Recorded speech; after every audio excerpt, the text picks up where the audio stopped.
ഈ എം.ടി. രമേശാണ് ആർ.എസ്.എസ് വൃത്തങ്ങളുമായിട്ട് ഏറ്റവും അടുത്ത് നിൽക്കുന്ന, അതുപോലെ തന്നെ വളരെ സൗമ്യമായിട്ട് സംസാരിക്കാൻ ശേഷിയുള്ള ഒരു ബി.ജെ.പി നേതാവും. വളരെ റഫായിട്ട് ഒരിക്കലും സംസാരിക്കാറില്ല അദ്ദേഹം. അപ്പോൾ അതുകൊണ്ട് തന്നെ അത് വീഴാൻ സാധ്യതയുണ്ട്. ഇനി അത് കേരളത്തിൻ്റെ കാര്യം. തൊട്ടടുത്തുള്ള നമ്മുടെ തമിഴ്നാട്ടിലേക്ക് പോവുകയാണെങ്കിൽ വലിയൊരു അക്കിടി ബി.ജെ.പിക്ക് പറ്റിയെന്ന് പറയാതിരിക്കാൻ വയ്യ.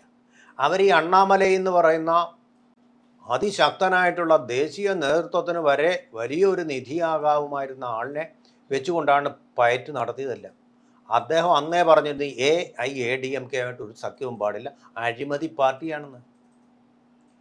അതുകൂടാതെ ആ സഖ്യം വേണമെന്ന് പറഞ്ഞപ്പോൾ ഞാൻ മാറി നിന്നോളാന്ന് പറഞ്ഞ് അദ്ദേഹം മാറി അങ്ങ് നിന്നു. കാരണം അഴിമതിക്കാരുമായിട്ട് അദ്ദേഹം ഒരു പോലീസ് ഓഫീസറാണ്, സത്യസന്ധനായിട്ട്.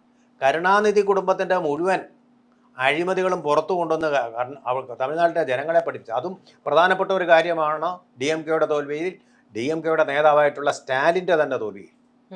അതുപോലെ തിരുപ്പഴി കുണ്ട്രം എന്ന പ്രദേശത്ത് അവിടെ കാർത്തിക വിളക്ക് തെളിക്കാൻ അനുവദിക്കാതിരുന്നതിന് അതിശക്തമായിട്ടുള്ള പ്രക്ഷോഭം തന്നെ നടത്തി. അത്ര ശക്തനായിട്ടുള്ള ഒരു നേതാവ് ആ ശക്തമായ പ്രതിഷേധം ചലനങ്ങളും തരംഗങ്ങളും തമിഴ്നാട്ടിലുണ്ടാക്കി. അതിൻ്റെ കൂടി ഫലമായിട്ടാണ് കരുണാനിധിയുടെ മകൻ അവിടെ വീണത്, ദ്രാവിഡ രാഷ്ട്രീയം അവിടെ വീണത്. പക്ഷേ ഇതിൻ്റെ സത്ഫലം ദ്രാവിഡ പാർട്ടി അല്ലാത്ത BJPക്കല്ല കിട്ടിയത്, ദ്രാവിഡ പാർട്ടി അല്ലാത്ത TVKയുടെ കക്ഷികൾക്കാണ് കിട്ടിയത്. കേരളത്തിൽ ശബരിമല യുവതി പ്രവേശന കാലത്തിന് ശേഷം അതിൻ്റെ ബെനിഫിറ്റ് മുഴുവൻ UDFന് കിട്ടുകയും BJPക്ക് കിട്ടാതിരിക്കുകയും ചെയ്തതുപോലെ സംഭവം. അപ്പോൾ അവിടെ ഒരൊറ്റ MLA മാത്രമാണ് കിട്ടിയിരിക്കുന്നത് ഈ പ്രാവശ്യം. നയിനാർ നാഗേന്ദ്രൻ എന്ന് പറയുന്ന നേതാവിനെ അണ്ണാമലയ്ക്ക് പകരം കൊണ്ടുവന്നു. ഈ അണ്ണാമലയിൽ ഇരുന്നപ്പോഴും ഒരു സീറ്റ് കിട്ടിയിട്ടുണ്ട്.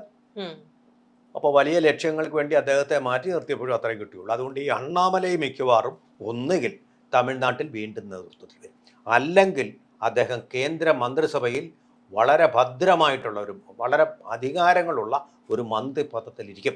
കാരണം തമിഴ്നാടെന്ന് പറഞ്ഞാൽ ബംഗാൾ കഴിഞ്ഞാൽ അവരുടെ അടുത്ത സ്വപ്നമാണ്.